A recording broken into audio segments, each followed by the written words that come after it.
Yankees Halos.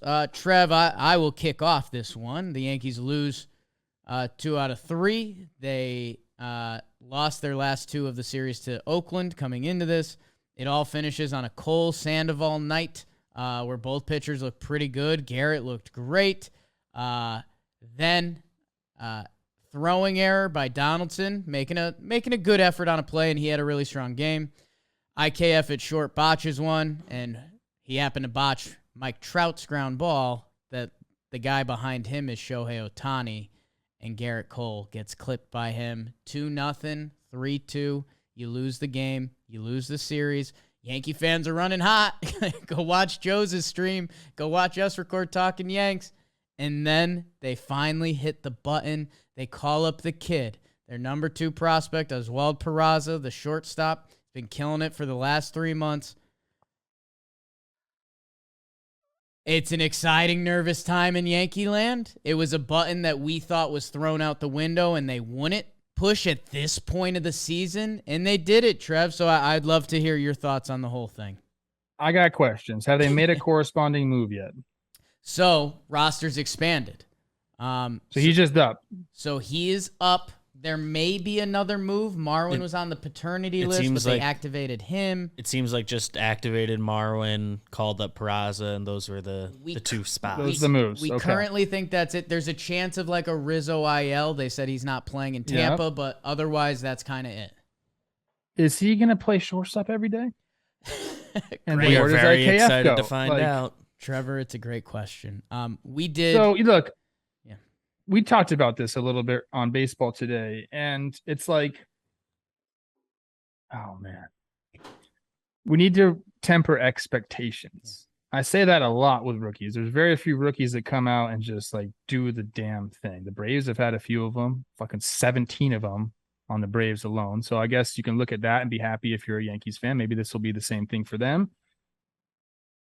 We're playing shortstop for the Yankees in a freaking pennant race. Sheesh.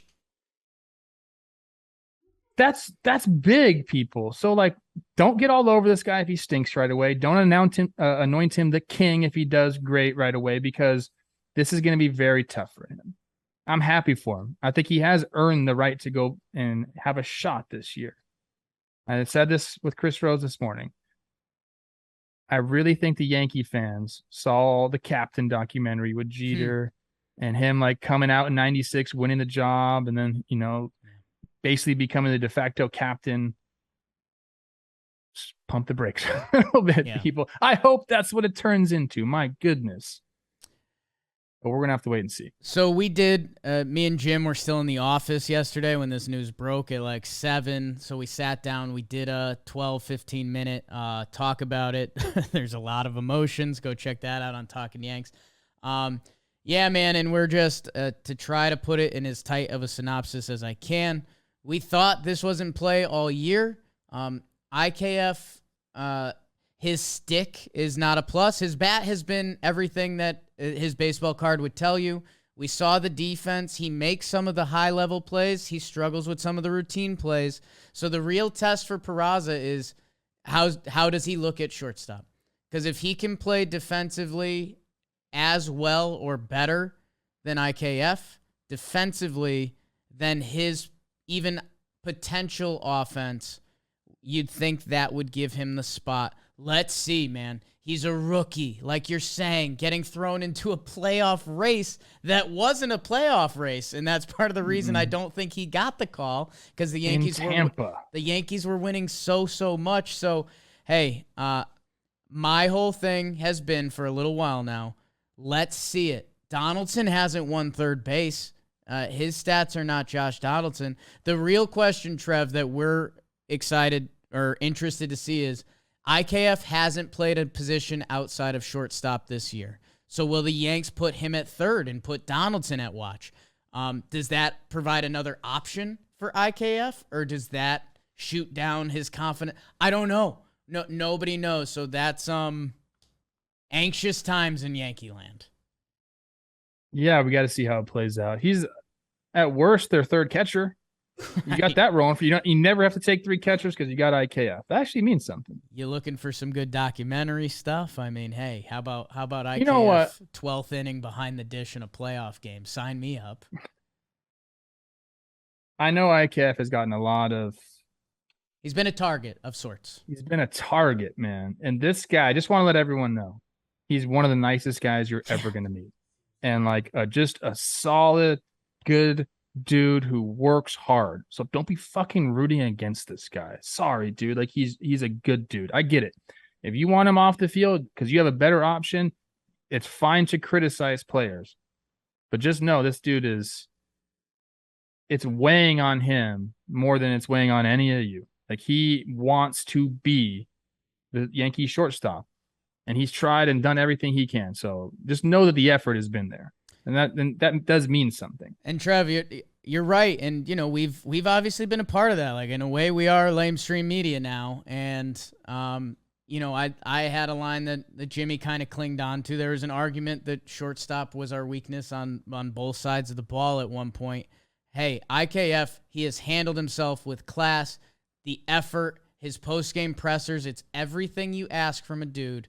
And, man, he is going to be a factor with the Yankees the rest of the way. It's just to what level, and that's kind of the great debate right now. So, on the other side, Sandoval had a lot of stones. It was kind of fun watching him pitch.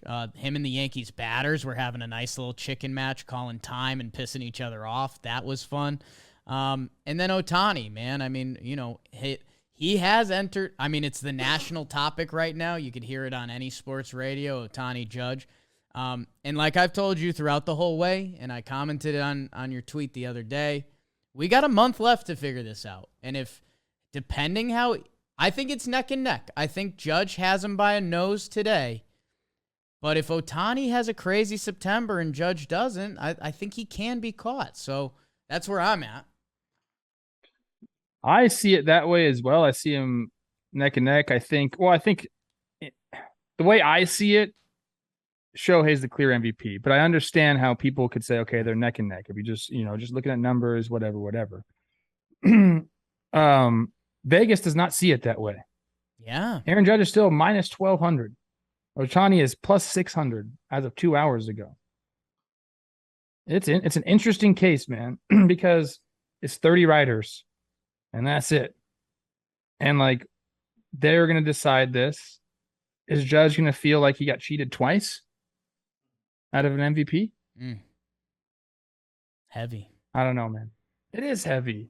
I feel bad for Judge. I really do. Trev, how about this? If this was a sports gambling show, I would tell people to bet Ohtani, because if Judge rolls his ankle, Ohtani then becomes an instant favorite.